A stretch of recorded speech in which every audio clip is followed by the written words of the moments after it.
जगह 12 का कटर अच्छे से फिनिशिंग कर पाएगा। लेकिन अगर ये कॉर्नर वाला देखा जाए तो ये कितने का है, 2.54 का है। तो मतलब क्या हो जाएगा, वहां कटर प्रॉपरली मशीनिंग नहीं कर पाएगा। ओके, तो अभी ये मशीनिंग करने के लिए मुझे क्या करना पड़ेगा, छोटा कटर यूज करना पड़ेगा 12 से। तो मैं 12 से डायरेक्टली 2.54 का यूज नहीं कर सकता, तो मुझे क्या करना पड़ेगा, उससे छोटा वाला थोड़ा सा कटर यूज करना पड़ेगा। 12 के बाद समथिंग 8 का यूज करना पड़ेगा, 8 के बाद 6 का यूज करना पड़ेगा, और उसके बाद 3 का या 2 का यूज कर सकते हैं। तो वो जो कटर चलेगा वो किधर चलेगा, जितना 12 ने छोड़ा है उतनी जगह पर ही चलेगा। ओके, तो उसके लिए यूज कर देता हूं मैं टूलपाथ में से pencil finish. Pencil finish, pencil. Okay, pencil finish में गया मैं, इधर भी सेम टू सेम एक पूरा जॉब दे दो। इसमें स्टॉक नहीं लेंगे दोबारा सर? नहीं, स्टॉक देने की जरूरत नहीं। Okay, wall stock 0, floor stock 0। Toolpath control same to same मैंने सॉफ्टवेयर जैसे पिछले बार बताया था कि भाई इतने एरिया के अंदर चलो, सेम टू सेम वही लाइन यूज किया मैंने सेंटर तक। टूल अभी जो मेरा पहला कटर है वो 12 का है, तो अभी मैं क्या कर देता हूँ, उसको क्रिएट टूल करके उससे छोटा वाला जो कुछ अवेलेबल रहेगा 6 का या 8 का जो कुछ आपके पास अवेलेबल है वो यूज कर देता हूँ। समथिंग मेरे पास 6 का अवेलेबल है। नेक्स्ट फिनिश, उसके बाद होल्डर वगैरह सेम स्टॉक। इधर कुछ पहले कटर का देने की जरूरत नहीं है। उसके बाद कट पैरामीटर, कट पैरामीटर में जाता हूँ, यहाँ 1 वे की जगह zigzag, यहाँ स्टेप 4 मतलब जो 6 का टूल है उसके हिसाब से स्टेप 4 यूज कर दिया मैंने, उसको यूज कर दिया 0.1 के आसपास। रेफरेंस टूल मतलब फिर उससे पहले वाला टूल कितने का यूज करने का है, तो उसको मैंने यूज कर दिया, पहले वाला टूल कितने का था 12 का, तो उसका रेफरेंस दे दिया। और उसको बोल दिया ओवर थिकनेस। ओवर थिकनेस एक ऐसी वैल्यू रहती है कि जो कुछ मेरे मटेरियल है उससे थोड़ा सा 1.2 0.3 पहले से चालू हो जाता है मशीन। ओके, उसके लिए उसको बोलते हैं ओवर थिकनेस, तो 1.2 0.3 याद दे देता हूँ। स्टिप एंड शैलो या 0 से 90। अभी ये मुझे क्या करना है, 30, 90, 0.40 वगैरह कुछ यूज करने की जरूरत नहीं है। मेरा जो कुछ प्रोफाइल जितना भी मिलेगा वो सब एरिया कर लो। इसके लिए मैंने उसको बोल दिया 0 से 90। Okay, linking parameter same, minimum vertical retract, बाकी का यहाँ सेम ऑप्शन, और उसको बोल दिया ये देखो। उसने क्या किया, मॉडल में बाकी किधर भी नहीं चला है। बाकी नहीं चला क्यों, क्योंकि उसमें 12 का कटर चल चुका है, इसके लिए उसने वो मशीनिंग नहीं किया। तो जितना बचा हुआ एरिया है उतने एरिया पर वो मशीनिंग किया। ओके, अभी अगर मैं इसका देख लेता हूँ सिमुलेशन तो कैसे दिखेगा। ओके, अभी पहले के बजाय मैं क्या कर देता हूँ, ये जो बचा हुआ मटेरियल था इसको सिलेक्ट करके यहाँ तक का सिलेक्ट कर देता, तो वो क्या करेगा ऑटोमेटिकली ये यहाँ से सिमुलेशन चालू कर देगा।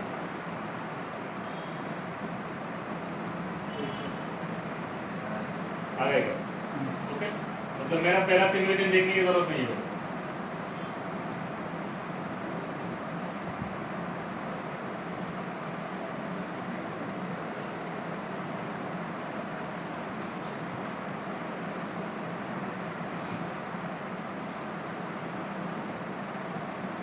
ये क्या वाटर लाइन यूज,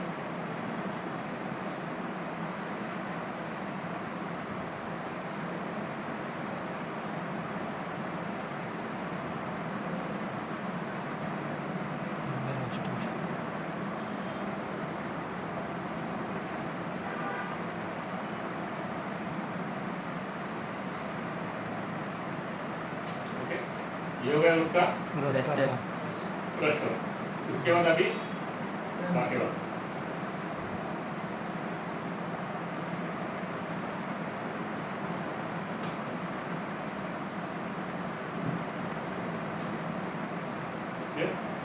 अभी आपने देखा रहेगा कि इधर थोड़ा तो उसने मटेरियल निकाला है, लेकिन फिर भी कुछ ना कुछ तो रह रहा है इधर। ओके, तो उसके लिए क्या करना पड़ेगा, 6 से भी छोटा टूल यूज करना पड़ेगा। तो उसके लिए मैं क्या कर देता हूँ, फिर से पेंसिल में जाता हूँ,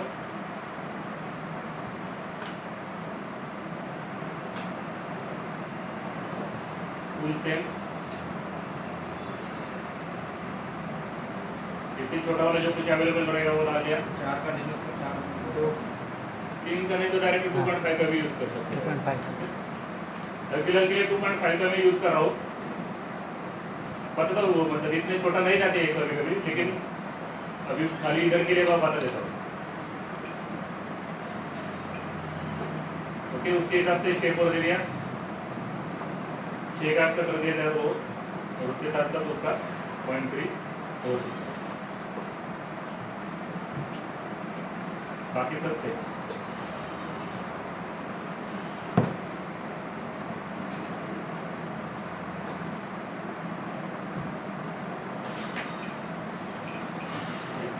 तो ये भी क्या करेगा, जितना भी बचा हुआ है 6 के टूल से उतने एरिया में ही चलेगा।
तो ये लगभग यहाँ का फिनिश हो गया।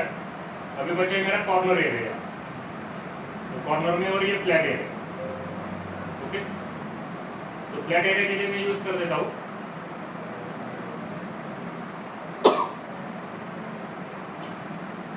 इसमें से हॉरिजॉन्टल एरिया करके। ओके, ये हॉरिजॉन्टल एरिया क्या काम करता है कि मॉडल में से ओनली फ्लैट एरिया मशीनिंग करता है, उससे दूसरा वो प्रोफाइल वगैरह एरिया कुछ भी मशीनिंग नहीं करता। तो उसके लिए मैं याद देता हूँ पूरा जॉब। यह वॉल स्टेक देता हूँ 0.05 और क्लोज स्टॉक देता हूँ 0। ओके, अभी यह वॉल स्टॉक में मैंने मटेरियल दे दिया, क्योंकि ये क्या कर देता है, फ्लैट एरिया कर देता है। तो कभी कभार क्या हो जाता है, ये फ्लैट करते करते इस प्रोफाइल एरिया को नॉमिनल थोड़ा बहुत टच कर सकता है ऐसे। इसके लिए मैंने क्या किया, उसको 0.5 का स्टॉक रखा। फुल पाथ कंट्रोल में गया सेम टूल। अभी इसको जो मैं यूज कर देता हूँ टूल, वो यूज कर देता हूँ फ्लैट एरिया।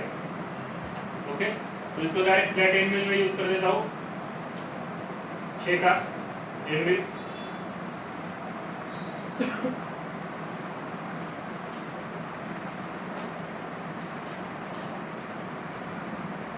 इसको भी स्टॉक को अगर कोई देने की जरूरत नहीं, कट पैरामीटर क्लाइंब रहेगा। इसमें भी ये क्या ओनली फ्लैट एरिया के ऊपर चलता है, तो कितनी बार चलना चाहिए, 2 या 3 बार, मतलब 2 कट लोवर ले लेगा 2 लेवल में। और उसका जो कितना स्टेप रहेगा 0.1 का वो लोड ले लेगा। स्टेप और 45 या 50%। ट्रैक्टोरल मोशन ये ऑफ ही रहेगा, डिपेंड। चलो ये इधर भी सेम लिंकिंग पैरामीटर में या मिनिमम वर्टिकल रिट्रैक्ट, बाकी का सब सेम है।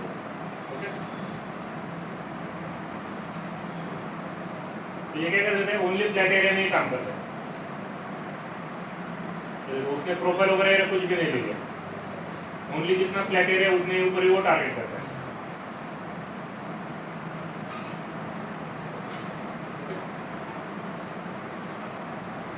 तो अभी इसमें क्या है, ऊपर के एरिया भी इधर ले रहा है वो, ये फ्लैट एरिया भी ले रहा है मशीन करने के लिए।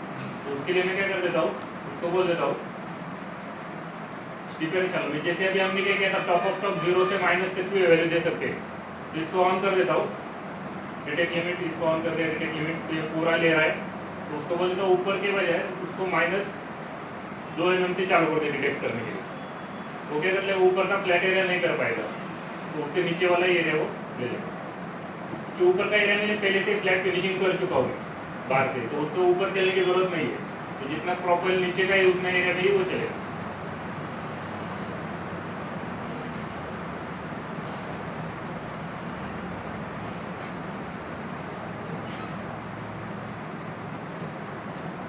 बंद कर दिया भाई, ये कुर्सी कौन बिठा रहा है?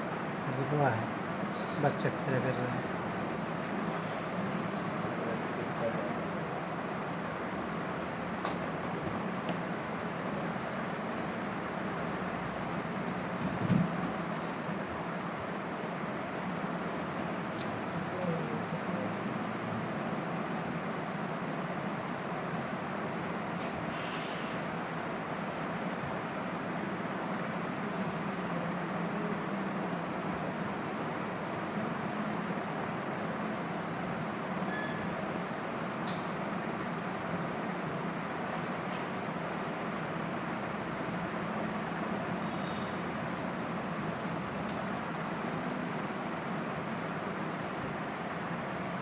अभी मेरा एंड मिल का कटर आ गया है।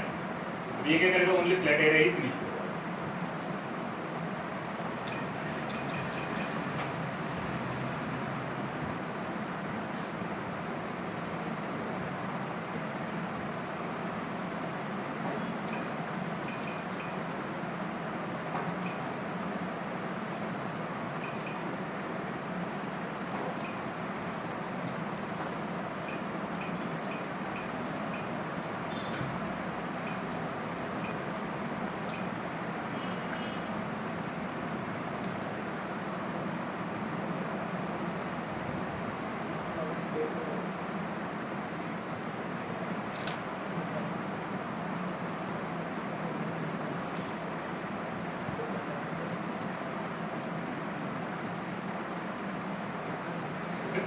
तो ऐसा मेरा पूरा ये डाई फिनिश हो जाएगा। ओके, अभी इसमें देखा जाए तो नॉर्मल छोटे छोटे पॉइंट रह सकते हैं। मतलब अगर मैं प्रॉपरली जूम कर देता हूँ तो यार देखो ऐसे कुछ छोटे पॉइंट है यार या इधर है, तो ये खाली कभी कभी ग्राफिक में दिखते हैं लेकिन ऑन मशीन में दिखते हैं। अगर ऑन मशीन भी दिख रहे हैं आपने, ओके, यहाँ देखो यहाँ एक एक्चुअली छोटा सा पॉइंट है। ओके, तो ये क्या हो जाता है, ये छोटा पॉइंट एक्चुअल मशीनिंग में भी दिखता है छोटा पॉइंट, लेकिन अभी ये छोटे पॉइंट ऐसे जो ये है ऐसे रश दिख रहे हैं, मशीन के ऊपर नहीं दिखेंगे। अगर थोड़ा बहुत भी दिखता है तो उसके आगे की एक नेक्स्ट प्रोसेस रहती है डाई पॉलिशिंग करके। ओके, कि डाई पॉलिशिंग मतलब क्या है कि अभी मशीन के ऊपर तो मिरर फिनिश आता नहीं है इतना। नॉमिनल फिनिश तो आप ला सकते हो लेकिन मिरर फिनिश आता नहीं है। अभी समथिंग कुछ प्लास्टिक मोल्ड रहेंगे या फिर कुछ ग्लास मोल्ड रहते हैं तो उनको एकदम मिरर फिनिश चाहिए रहता है। तो मिरर फिनिश मशीन के ऊपर अगर पॉसिबल नहीं हुआ तो उसको जाता है वो ये जो डाई जाती है डाई पॉलिशर के बाद। मतलब डाई पॉलिशर मतलब एक आदमी रहता है जो अपना रेगुलर पॉलिश पेपर या पेस्ट या जो कुछ सॉफ्ट मटेरियल है पॉलिश करने के लिए वो सब यूज करके उस डाई को पॉलिश करते हैं और उसको मिरर फिनिश आता है। तो वो क्या कर देते हैं, ये छोटे छोटे पॉइंट है ये सब फिनिश कर देते हैं। ओके, और हम वीएनसी में क्या रहता है कि अभी हमने क्या किया, इधर 2 का कटर यूज कर दिया। ओके, मतलब 2 डायमीटर का, लेकिन 2 डायमीटर का कटर अगर मैं यूज कर देता हूँ तो उसके लिए मशीनिंग टाइमिंग बहुत जाता है और अगर उसको थोड़ा भी ज्यादा मटेरियल मिल गया तो वो डैमेज हो जाता है। हो जाता है। ओके, तो वो क्या हो जाता है, वो मशीनिंग करने के लिए कॉस्टिंग ज्यादा आ जाती है। तो उसके लिए मोस्टली क्या करते हैं, 2, 4 या 3 mm तक मोस्टली फिनिश कर देते। अगर कोई अच्छा वाला रहेगा तो ही वो फिर 2 या 1 बॉल तक जाता है। नहीं तो अगर रेगुलर मार्केट में देखा जाए तो 4 mm तक का ही फिनिश करते हैं, 4 बॉल या 4 mm तक का। उससे जो आगे वाला है वो सब डाई पॉलिशर सब निकल देता है। ओके, तो वो डाई पॉलिशर निकालने के बाद फिर वो असेंबली या जो कुछ प्रोडक्ट डेवलपमेंट के लिए जाता है। ओके, तो यहाँ तक तो 4 बॉल तक आप यूज कर सकते हैं रेगुलर मार्केट में। तो उसके हिसाब से नेक्स्ट वाला वो पॉलिशिंग वाला कर देगा। ओके, चलिए, तो अभी ये वाले ये जो 2 है इसका प्रैक्टिस कर दो। तो अपना जो 3D वाले एरिया है मतलब 3D एरिया फिनिशिंग वो लगभग सब इस ये जो स्ट्रेटजी है इसके अंदर आपको कौन सा भी जो आ जाए तो इसके अंदर आप सब फिनिश कर सकते हो। ओके, चलिए।